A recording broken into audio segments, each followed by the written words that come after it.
welcome back to the Entertainment Vortex. We were at Brennan Theaters tonight watching Justice League.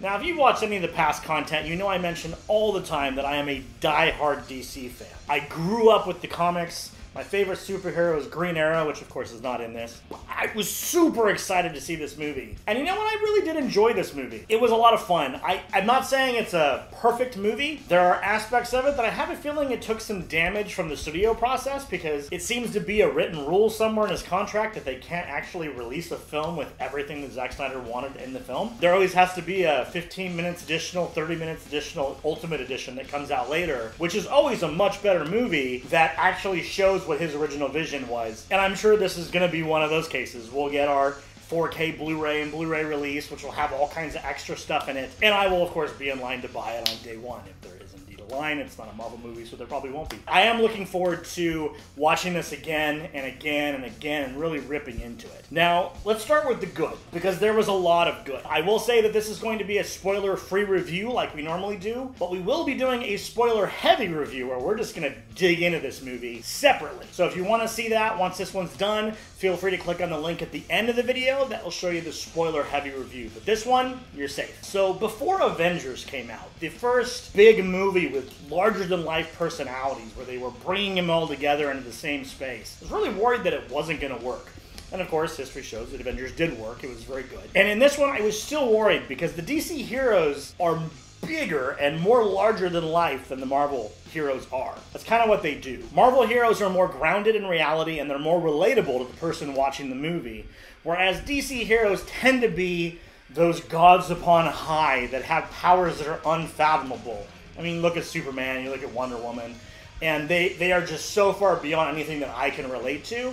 But I still love them for that, and that's kind of what made them both coexist really well in the comic books, is they gave you different things. With that being said, I was really worried how they were going to mix all these personalities together without muting any of them. And I will say, I do feel they did it. I feel they successfully brought them all together without muting any of the personalities. As a matter of fact, I thought all the characters had a really loud personality. I feel you got to see a different side of Bruce Wayne in this, and I feel that was good. They didn't go 100% Marvel, as I call it, where he's just cracking jokes every 30 seconds. He had moments where he said something funny, but they didn't go crazy with it. It was still Batman. He's still dark and brooding. He looks at the world a little differently now because of the last movie, but he's not Superman. So when it comes to comic book movies, I've always been in the camp that leans a little harder towards the Marvel films. The big thing for me is that I grew up reading the majority of those comics, and I really only jumped into Batman as a kid, and some of the other comics from DC I left behind. Those are things that I picked up later in life because there are definitely things that kind of go over your head as a younger person, and I felt like there were heavier themes in DC that just don't show up in Marvel. And those were things that I didn't appreciate until I started to get into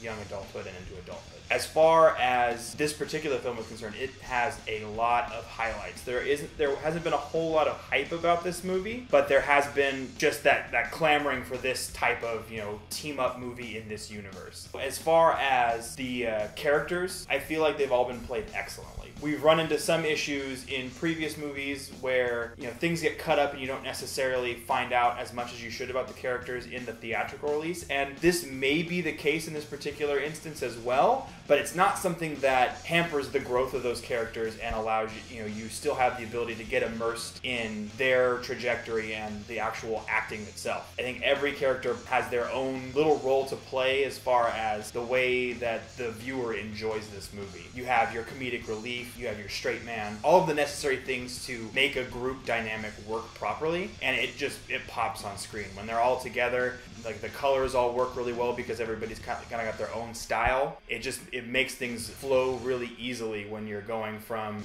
scenes with just a couple of them to those big scenes where they're all together. They did a great job with Cyborg. They split him a little differently than I've seen him in the past, especially in the comic books. Using the story that they have going right now, they kind of came a different way, and of course you see that in Batman vs. Superman if you watch the scenes. You know how he comes to be. And then, of course, Aquaman. I can't help but just call him the bro version of Aquaman. He kind of comes off as like a frat boy, like a hold my beer kind of guy. But you know what? I liked it. He came off powerful, he came off strong, and he definitely came off as I don't know I don't know if I want to call him a likable character. He was an interesting character. I wanted to know what he was going to say next, what he was going to do next. And there was a scene towards the end of the movie where you get to see a little more of him that I thought was freaking awesome. His character was very interesting.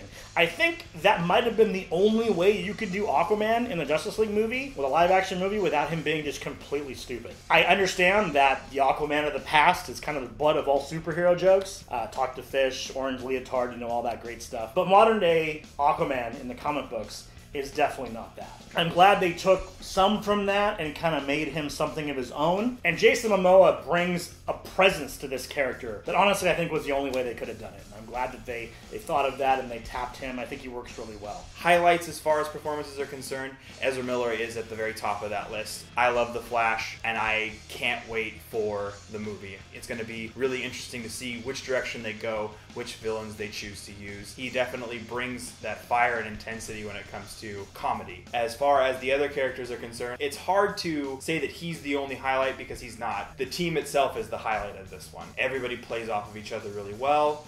Ben Affleck does another great job as Bruce Wayne, and it's a different and nuanced performance as compared to some of the other over-the-top Bruce Wayne performances we've seen in other films. I'm looking at the Christopher Nolan movies specifically. While I love those movies and they're some of my favorite movies of all time, there's definitely a couple of things that are left to be desired in the actual Bruce Wayne character. Wonder Woman continues to steal the show almost every time she's on screen. I really enjoy the performance that Gal Gadot is putting in, and I feel like that this character is going to go places that it didn't necessarily have the opportunity to do so before we started moving along with her storyline in BVS. I'm going to say this about all the characters. When you first see them in the movie, stick with them, because their first impressions, in my opinion, weren't the best impressions. They get better as the movie goes along. And I don't know if it's just hard to introduce these characters because everybody in the audience has preconceived notions about these characters. Yeah, the first maybe 15-20 minutes of the movie is a little rocky in my opinion. But we haven't got to the cons yet, so stick with the pros. Obviously, Wonder Woman's fantastic. You saw her in her own movie, you saw her in Batman vs. Superman, and she's just as good as she was before. I really enjoyed her character, and I feel they added a little more depth to it, which is great. And I would say the best for last here. The Flash, in my opinion, was the highlight of this movie. He is perfectly casted. He is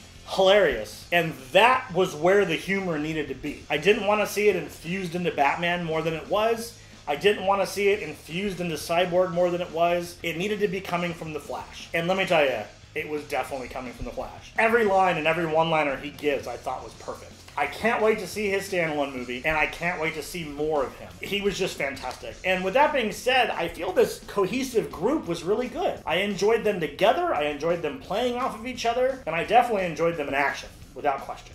As far as Ray Fisher's performance as Cyborg, I felt like it was nuanced, it was done really subtly, there's kind of a duality there, adjusting to what's now his life with all these cybernetic enhancements and everything. There's a lot to digest when it comes to that character, and I feel like when we see more of this character, we'll learn more and more about those enhancements and find out what his real skill set is, because there's already a lot to see. So like I said, overall, the way that these characters mesh together and the way that they play off each other, the banter and everything, it's super crisp. It comes across in great ways, whether you're laughing or you're feeling an emotional response. There's a lot going on in this movie between the characters, and I feel like that is the biggest highlight of this film. The style and visual effects continue along with more of the darker themes, similar to the other Zack Snyder entries into the DC universe. For me, that's not necessarily a problem. I don't mind the dark, I don't mind the brooding. I think that it plays well for, these larger-than-life, over-the-top, end-of-the-world type of storylines, which is part of the reason why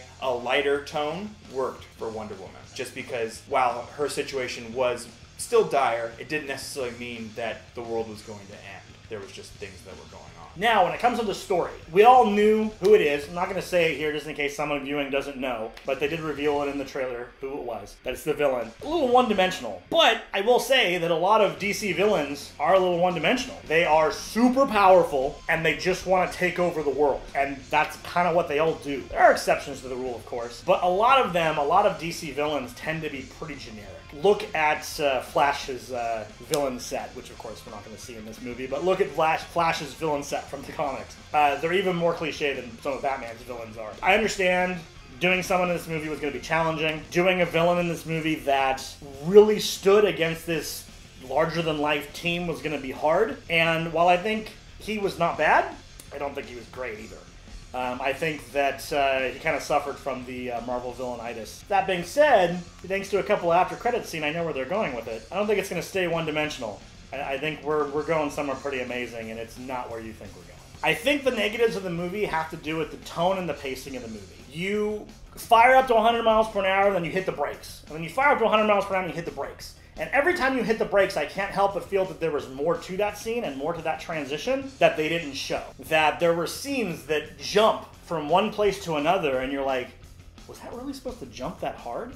Like, it didn't really make sense that it jumped that hard. So, once again, like I said at the beginning, I have a feeling that we're missing a lot that was supposed to be the flow of this movie. I know that a lot of people are going to blame either Zack Snyder or Joss Whedon on this. I don't think that's the right target. I have a feeling they both did fantastic jobs, and Zack Snyder's original vision was there, but I don't know, there's something about DC movies they like to cut up. I mean, look at Suicide Squad. They butchered it. As far as, looking at some potential negatives, are definitely a few. I think the biggest thing is just that there wasn't enough movie here. There's probably a solid 25, 30, maybe even upwards of 45 minutes that were left on the cutting room floor for this. I mean, especially considering we have several more main characters that we're establishing and that we're trying to find a home for, even more so than BVS, and BVS had a much longer runtime. I feel like there's a lot more of this movie that's left that we're going to see at some point in time, I hope. But I definitely feel like that doesn't necessarily take you out of the movie, and you don't lose a whole lot of immersion. The starts and stops for this are not as fluid as they should be. Like Nick said before, I feel like probably the main con for this movie is going to be the villain. We won't talk necessarily about who that villain is, just in case you haven't seen it online or seen it in the trailer. I do feel like in some ways it falls a little bit flat, just because there's not a lot going on with this character. It's just, I'm here to take over the world. That's basically the only real drive for this character. While the effects and stuff that they use to make this character work were really cool and enjoyable to watch, there might not have been enough room for a big, meaty villain with all of the other things that are going on screen. It's tough to say that when you look at the Avengers and how well Loki worked, because that character has a lot of little things going on that you can pick up on. There's a lot of dimension to that character, and I don't feel like this character has that in particular. But it doesn't take away a lot from the movie, because there are other things to keep yourself occupied, as far as, dialogue, as far as character development. Those things all do exist within your heroes, which is definitely not a problem for me. I really enjoyed watching this movie. I feel like they did a really good job of piecing everything in together in a story to make sure that these characters got brought together. And if they continue to move in the same trajectory, that DC is going to continue to do good things regardless of what the critics are saying at this point. Overall, I would give this movie a 9.5 out of 10. I really enjoyed it. I'm going to see it several times before it leaves theaters. The only reason why I'm not seeing this go up to a 10 is just because I feel like there wasn't as much movie as we were promised, essentially. But I think that we're going to get that later. That might change my opinion, but it's not going to change my opinion about the theatrical. I feel that this movie is absolutely worth watching. If you are a Marvel fan or a DC fan or both, or have any interest in superhero movies, you should watch this. Go in with an open mind. Please give it the proper chance, because I feel it deserves it. Me being a fan of all of the DC Extended Universe movies so far, I feel that this was a good addition, and I say that they're moving in a better direction. Now, with that being said, this is not going to be as lighthearted as a Marvel movie, especially coming off of Thor. This is not going to be a joke every 30 seconds. This is not going to be a theater laughing out loud the entire movie. This is going to be a dark movie with the end of the freaking world at stake with some jokes. And that's exactly what I want from DC movies. I don't want it to be so dark that I'm just depressed walking out of the theater, but I don't want it to be so happy and funny that I'm laughing about jokes for the next week, like Thor Ragnarok. I want it somewhere in the middle, and I feel this accomplished that. And that's very important to me as a DC fan, that it captures what I'm looking for. I'm going to give this movie a 9.5 out of 10. Now, the old me from our previous reviews would have given this a perfect score, because I'm fanboy geeking out on this right now. I really enjoyed this movie. But I do see the flaws. I do see some issues with it, especially some of the pacing issues and some of the jumping around in tone, but they don't bother me enough to knock it down any more than that. I really enjoyed this movie. I look forward to seeing it many, many more times in theaters. But that being said, that is coming from someone that saw Suicide Squad in theaters 7 times. So I'm curious to know, what is your favorite superhero? Could be Marvel, could be DC, could be Image, could be whatever you want. Leave that down in the comment section below. For me, my favorite superhero is Green Arrow. I don't think we're ever going to see him in a movie. I mean, we got the Batman version of him on TV, but I really haven't seen the real Green Arrow yet. And I'd love for them to insert him even as an Easter egg in one of these movies. That'd be fantastic. If you haven't subscribed to this channel already, now's the time. Because we are going into the big movie season. This is the beginning of some huge movies. That'll get you weekly movie reviews, as well as Funko Pop news videos every week. And we've got fan films and some surprises coming. This is definitely the place to be. I hope you'll follow us into the Vortex. We'll see you next time. It's a competition this time, guys, so behave yourself.